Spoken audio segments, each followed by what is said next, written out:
Trump is like, I will burn this building to the ground. Yeah. Episode, South Park creators Trey Parker and Matt Stone bring in Vice President J.D. Vance, Secretary of Homeland Security Kristi Noem, and TPUSA founder and MAGA propagandist Charlie Kirk. Years ago, I had to put my puppy down by shooting it in the face. Because sometimes doing what's important means doing what's hard. Because detaining and questioning people is never easy. Trump is backing ICE while South Park doubles down on chaos, dropping back-to-back episodes packed with Kristi Noem's 5-puppy massacre, ICE raids in heaven, and Mar-a-Lago dripping with Epstein nods. Another week, another Trump official brutally mocked by South Park. And this time, it was Kristi Noem's turn. Meanwhile, Paramount's new boss, George Cheeks, sparks speculation they're baiting Trump for another viral hit before the August 20th release. The next episode of South Park is set to tackle immigration raids and skewer President Donald Trump again. This is their second episode of the season, and they waited 2 whole weeks after the premiere to drop it. And you can tell where that extra time went. Hyper-detailed animation, visuals crammed with political Easter eggs, and of course, satire so sharp it could cut glass. They're not just poking Trump here, they're dragging ICE into the mud right alongside him. The sort of more important political context is the fact that they are talking about ICE. They are talking about ICE's recruitment efforts. They are talking about the fact that you essentially have rogue institutions that are operating without any regard for the law. Now remember, Trey Parker and Matt Stone aren't exactly struggling for budget. Thanks to that monster $1.5 billion deal they locked in with Paramount, they've got the green light for 50 more episodes and the exclusive streaming rights on Paramount Plus, which means they can push every boundary they want without losing sleep over it. The heaven bit is brilliant. What a stupid time. I love it. Yeah, so remember the context here is Paramount just cut a $1.5 billion deal with Stone and Parker for 50 new episodes of South Park. Episode stacks the deck. Trump's in it, Vice President J.D. Vance is in it, Kristi Noem from DHS is in it, Charlie Kirk from TPUSA is in it, and even Mr. Mackey ends up joining ICE. Why? Because the federal budget gets slashed and his counselor gig gets axed. So naturally, he moves straight into working for the Immigration Enforcement Agency that'll basically take anyone. Hey, Satan!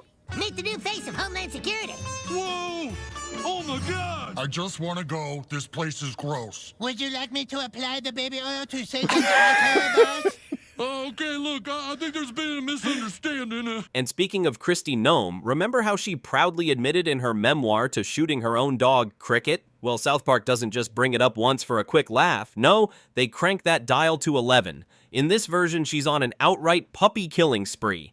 We're talking 5 puppies gone, including Crypto, Superman's dog, because apparently no animal is safe around her. Satan's altar, boss? Okay, look, I think there's been a misunderstanding. I'm gonna just take a little break here. Hey, come on! Relax, gang! Okay, so they're, Who was the new face of Homeland Security there? I'll explain. So in case you had trouble hearing that, It's grotesque, it's over the top, and that's the point. They're doubling down after the first episode's Tiny Pens gag about Trump already had the White House fuming. Instead of backing off, South Park escalates, throwing in ICE raiding heaven and some Mar-a-Lago chaos for good measure. A few years ago, I had to put my puppy down by shooting it in the face. Because sometimes doing what's important means doing what's hard.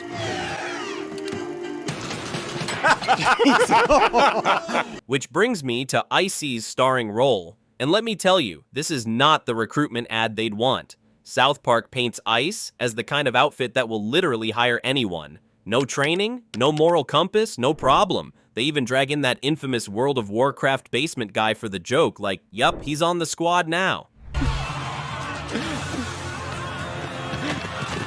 Come on. So stupid. Remember, only detain the brown ones. If it's brown, it goes down. Look out! The raids in this episode are so absurd that you can't help but laugh and cringe at the same time. First stop, a live Dora the Explorer show. Yup, right in the middle of the performance, families are yanked out and deported, and the satire only gets darker from there. ICE agents storm heaven itself because apparently even the afterlife isn't safe, making sure to deport only the brown ones. Subtle? Nope. They don't even try to be. Oh, excuse me, I'm sorry.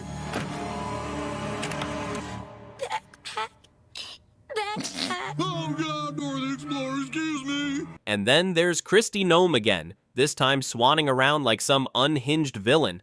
She's drinking in bathtubs, barking orders, and, because why not, demanding facelifts in the middle of raids. It's every ugly stereotype of power mixed with real-life controversy, played out with South Park's usual "we're not holding back" attitude.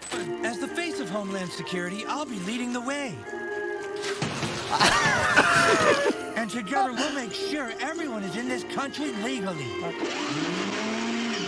So let's get out there and get them, recruits. Together we can make it happen. And here's the kicker. In reality, Trump has been one of ICE's loudest cheerleaders for years, calling them heroes and insisting critics are just soft on crime. So this portrayal? Yeah, that's a direct slap at him and everything he's been defending. They even throw in parallels to real-world creators who carefully edit out counter-arguments so their clips go viral faster. You've seen it before, cut out anything that makes you look bad, pump up the parts that make people angry, and watch the views roll in. The truth? Yeah, that's optional. The only thing that matters is engagement and payout. Has the opportunity and the potential here to sort of frame this period and define it in a way through humor, through media, that we haven't seen in a long while. So this isn't them pulling punches or trying to play it safe. This is them saying, yeah, we heard you didn't like the last one. Here's something even worse.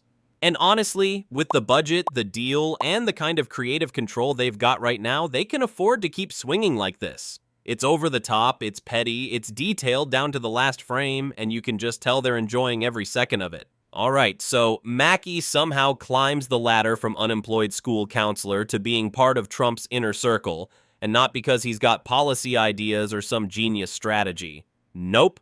He gets the upgrade after Kristi Noem's face literally slides right off in front of everyone at Mar-a-Lago. So the reason Trump wants to replace Kristi Noem as the head of DHS with Mr. Mackey is because her face keeps falling off and then running away and scaring customers at Mar-a-Lago. Visually, Mar-a-Lago is ridiculous in this episode. South Park pours what looks like one of their biggest animation budgets in years into rendering Trump's resort in all its over-the-top, gold-plated tackiness. But it's not just expensive backgrounds, they mix in Epstein references so casually it's almost unsettling. You've got Dora the Explorer, yes, the same Dora who got swept up in that ICE raid earlier, now reappearing as a massage worker for an Epstein-like figure. And they don't even make it subtle. It's right there in your face. Massages? Yeah, for Epstein? Yep. Was that Epstein? So, Or just an old guy? so Dora the Explorer is at Mar-a-Lago giving either Jeffrey Epstein or an Epstein-like figure a massage because she was captured during an ICE raid. Then you've got the real-world chaos that followed. DHS decides to lean into the joke instead of acting offended, tweeting out an ICE recruitment ad using a South Park still. That post racks up 45,000 likes. Critics who are dying for them to clutch their pearls are suddenly furious because it's way less fun when your target laughs with you. South Park fires back on X with, "Wait, so we are relevant?" That tweet blows up even more, pulling in 350,000 likes. Pretty aggressively. ICE tweeted a photo of like one of the images of the ICE raid in South Park, and they tweeted like join.ice.gov, and South Park quote tweeted it saying, "Wait, so we are relevant? Hashtag eat a bag of dicks." Charlie Kirk sees his cartoon self in the episode and just rolls with it, swapping his profile picture for the South Park version. JD Vance joins in with the "I finally made it" joke, and meanwhile, the Trump administration's reaction is described as stealing the joy from the mockery. Because when the people you're roasting act like they're flattered, it takes some of the sting out. And this Charlie Kirk. And remember, in episode 1, Donald Trump is in a sexual relationship with Satan.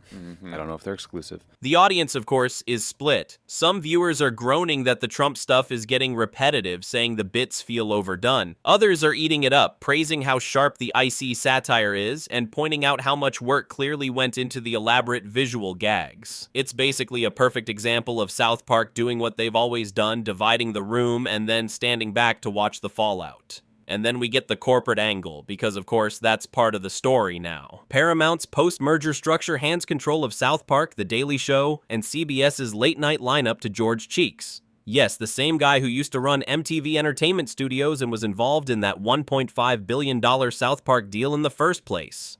Now he's got oversight over both traditional TV and certain streaming properties, meaning technically South Park's under his umbrella. $1.5 billion to these guys, and it's like, we're gonna fuck this. We're gonna make your lives miserable. Absolutely miserable. And we learned from the first episode the White House was watching, and they were quite angry about it. Yeah. Okay, so actual spoiler here. So the reason Trump wants to replace Kristi Noem, 40 fans are immediately speculating whether this new setup is going to neuter the political stuff.